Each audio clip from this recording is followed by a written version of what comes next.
professor! Você se considera inovador? Você se considera inovadora? Hoje a gente vai conversar um pouco sobre um conceito um pouquinho mais ampliado de inovação e inovação no ambiente educacional. Eu gosto de uma pintura, de algumas pinturas, de uma artista plástica, Atsuko Tanaka. Se você observar e procurar Atsuko Tanaka, você vai encontrar ali que muitas das suas pinturas, elas mantêm algumas ideias, diferentes movimentos circulares, e você tem cores variadas. Às vezes esses círculos eles se entrelaçam, formam conexões, até na minha imaginação, em alguns pontos, parece que eu enxergo uma rede de neurônios e ali ocorrendo diferentes sinapses, encontros, aprendizagens.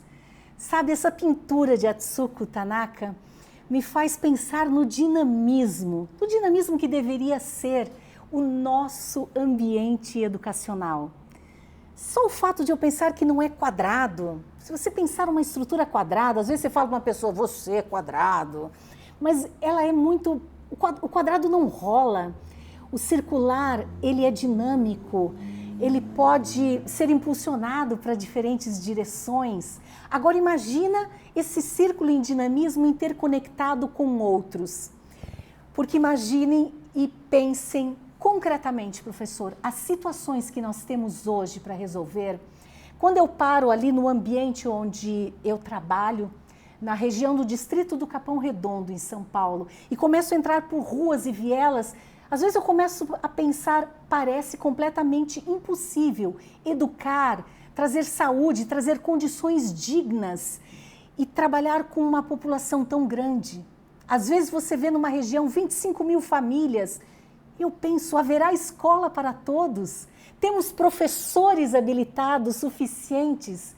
Que bom que nós já somos um exército e eu acho que a atratividade da carreira docente, claro, a gente luta para que seja maior, melhor, para que novas pessoas se unam também a esse grande exército. Vejam, e nós possamos estar ali, como naquela pintura de Atsuko Tanaka, nós possamos estar entrelaçados em dinamismo, ali seguindo adiante, pensando até na ideia também de projeto, né, de projeto educativo que se lança adiante. Mas saibam que muitos nos dizem e afirmam que para que a gente consiga fazer todo esse entrelaçar de ideias, esse diálogo na palavra de Paulo Freire, que o ensino possa ser algo compartilhado entre nós na escola e que haja aprendizagem efetiva dos nossos estudantes. Claro, é necessário que a gente inove, mas para inovar, professor, eu preciso estar completamente absorvido por essa temática que eu trabalho. Eu preciso estar completamente apaixonado por ela. Nós temos alguns tipos de inovação. Eu posso ter uma inovação incremental, em que eu vou estar ali apenas adicionando alguma pequena diferença em algo que já foi realizado.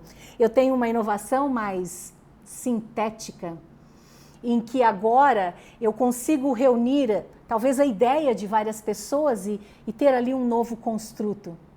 E nós temos também algum tipo de inovação que é mais radical e que você vai ter ali uma transformação maior, talvez gerar realmente um novo produto, totalmente diferente do anterior. Para isso, com certeza, é preciso ousar mais ainda, não é?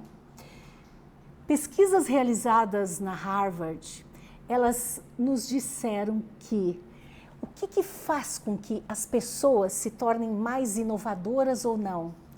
E um dos resultados importantes para cada um de nós professores, e acredito que para as pessoas e os profissionais de maneira geral, é que nós vamos conseguir inovar muito mais a partir do momento em que nós tivermos um número de conexões sempre maiores com as outras pessoas e que nós tenhamos contato com estímulos diversos.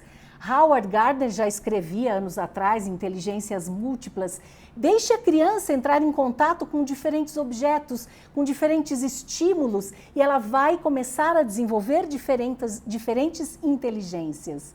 se eu nunca tiver contato com alguns materiais, alguns tipos de estímulos, alguns tipos de situações, problemas, eu não vou com certeza despertar aquela área do conhecimento, seja ela sinestésica, musical, lógico-matemática, linguística. Nós precisamos ter um conjunto de fatores atuando e um conjunto também de estímulos diferenciados para a aprendizagem, para que possamos agir de maneira mais inovadora, para que possamos ter um pensamento mais divergente para atuar no meio de situações complexas, não é? E eu vou dizer para vocês o que não é inovação. Inovação não é distração, dizer assim, ai, porque eu preciso fazer um monte de coisa engraçadinha em sala de aula. Jamais! A inovação é um processo muito mais amplo. Alguns pensam que talvez porque a minha escola possui agora um novo aparato de inteligência artificial, porque nós temos um instrumento de tecnologia de ponta que foi instalado na sala de aula, nós somos agora uma escola inovadora. Eu posso ter um objeto inovador, mas eu não tenho uma escola ainda inovadora.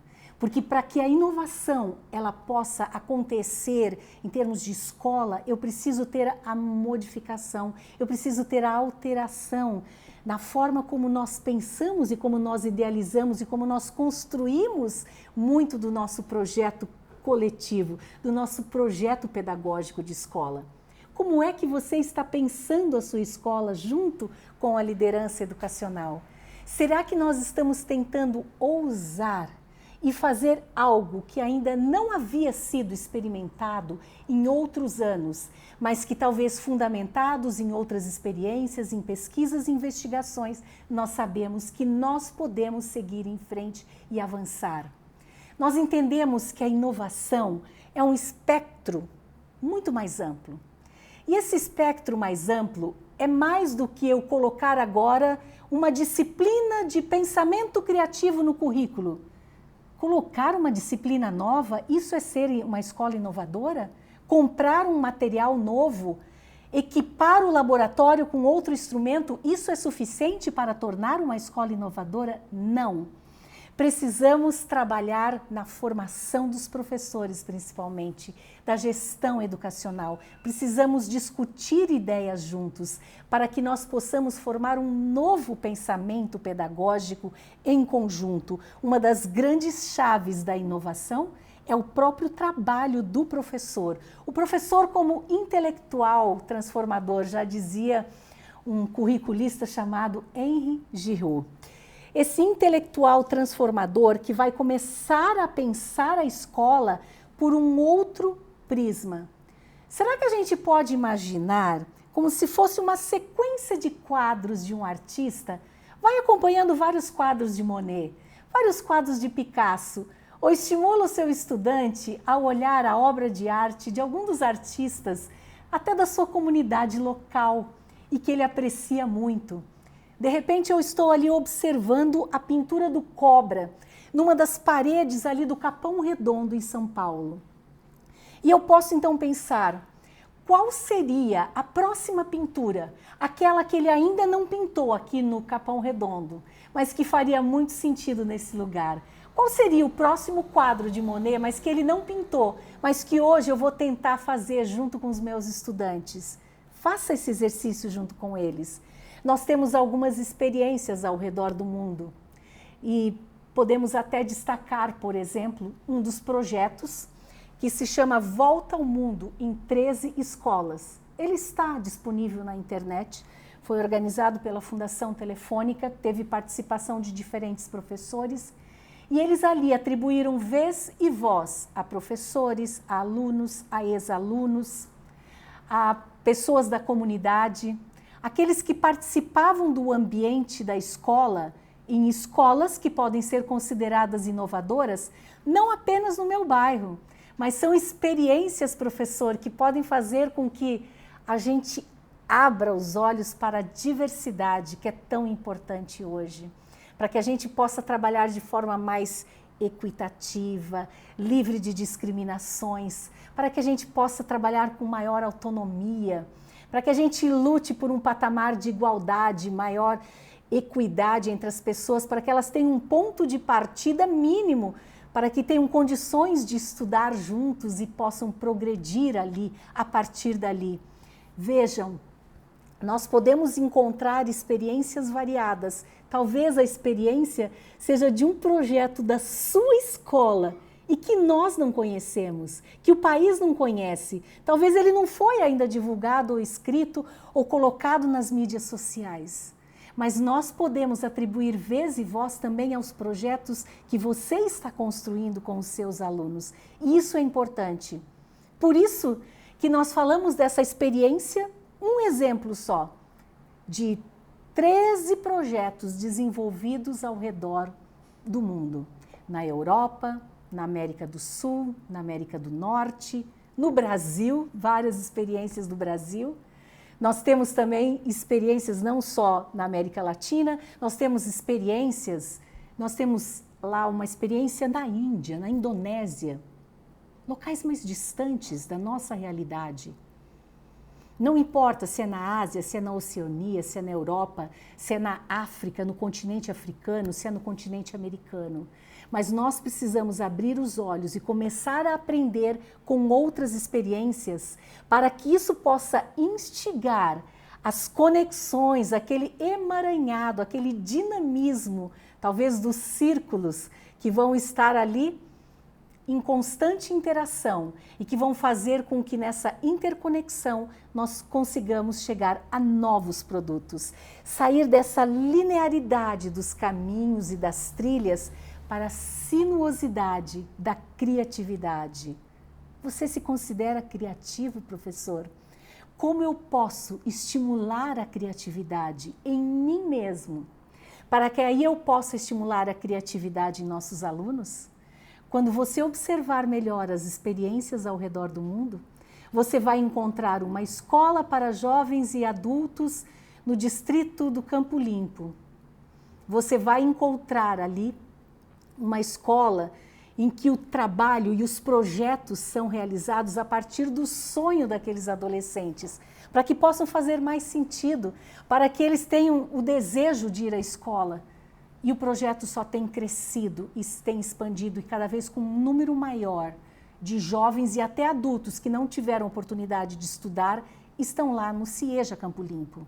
E eu tenho uma outra experiência, quem sabe em Nova York, onde um grupo de professores disse: nós vamos tentar montar um currículo a partir de jogos educativos. E nós vamos trazer o programador de games, nós vamos ver a estrutura do currículo básico, nós vamos ver atitudes cidadãs que eu preciso estar desenvolvendo durante a educação básica e que são atitudes e que são competências fundamentais a serem trabalhadas para um projeto de pessoa integral. E aí você vai traduzir isso na linguagem dos jogos, para que muitas dessas atividades sejam assim trabalhadas com esses estudantes na periferia de Nova York. Assim nós podemos percorrer experiências diversas ao redor do mundo.